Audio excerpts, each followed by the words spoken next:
It's not becoming something that we're not.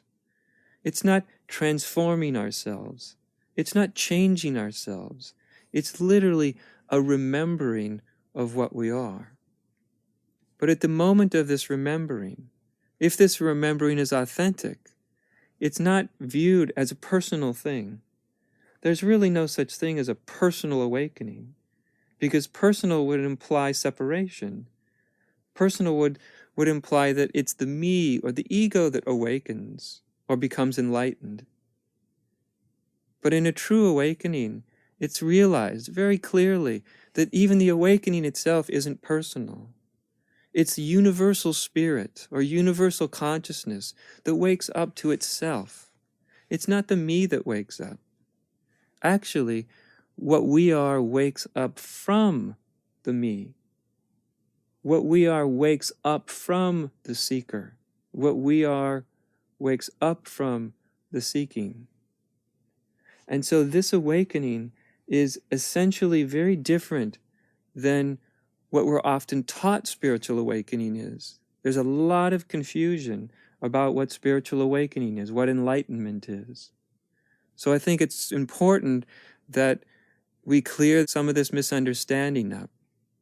One of the greatest misunderstandings about awakening or enlightenment, that it is some sort of mystical experience, that it's some experience that's akin to union with God, or merging with the environment, or dissolving into the ocean when you're looking at the beach and the sunset is beautiful and all of a sudden you just sort of merge into the environment. It's also different than all of a sudden having a tremendous amount of cosmic insights into the whole way the whole universe is constructed, and into the inner workings of the nature of what we think is reality. I could go on, but essentially what's important to realize that spiritual awakening is very different from a mystical experience. Mystical experiences are beautiful. They're really in many ways the highest experiences that a me can have. They're the most pleasurable experiences that a me can have. Because a me is always seeking, the ego is always seeking union. It's always seeking closeness, even though it's afraid of it, and at times being repelled by it. But essentially, the ego is always reaching out, wanting closeness. And many of the spiritual practices that people engage in are actually meant to produce some of these mystical kind of experiences, whether those experiences are experiences of merging, or they're visionary experiences where we have visions of Mother Mary or the Buddha or Jesus or Allah or who knows what. The practices expand our consciousness and we feel like we are expanding through space and time.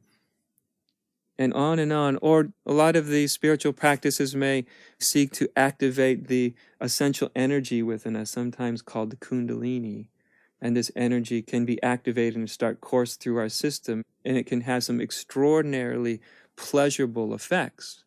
That is, if everything goes right. Very often when someone actively and assertively activates this innate, deep root energy, this Kundalini energy, the mere act of sort of forcing it awake or forcing it into the open will actually create a lot of problems in the energetic system. But one can have deep Kundalini experiences, deep energetic experiences, pleasurable or unpleasurable, and these aren't really ultimately the same as awakening. Again, I'm not saying they have no value. I'm not saying that they aren't transformative, because they often are transformative. Mystical experiences can change the structure of the egoic self to a radical degree, and in many times in very, very positive ways. So in the relative world of things, they have a value.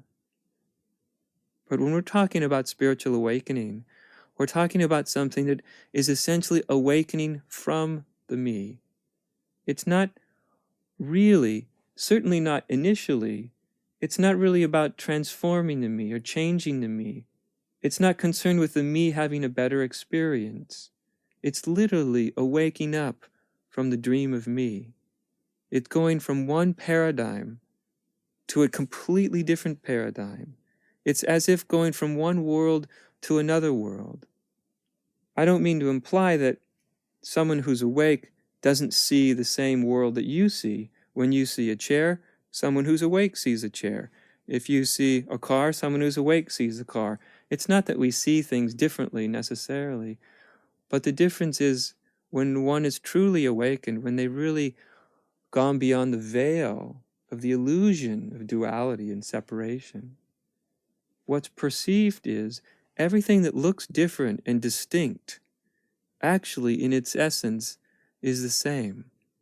That everything we perceive, everything we see, everything we feel, everything we hear, is literally a manifestation of the same thing. What that thing is can't be described. We call it God. We call it the Tao. Some would call it consciousness. Some would call it the ultimate nature of awareness. A Buddhist would call it Buddha nature, and on and on. There's many, many names for the unspeakable, for the unexplainable.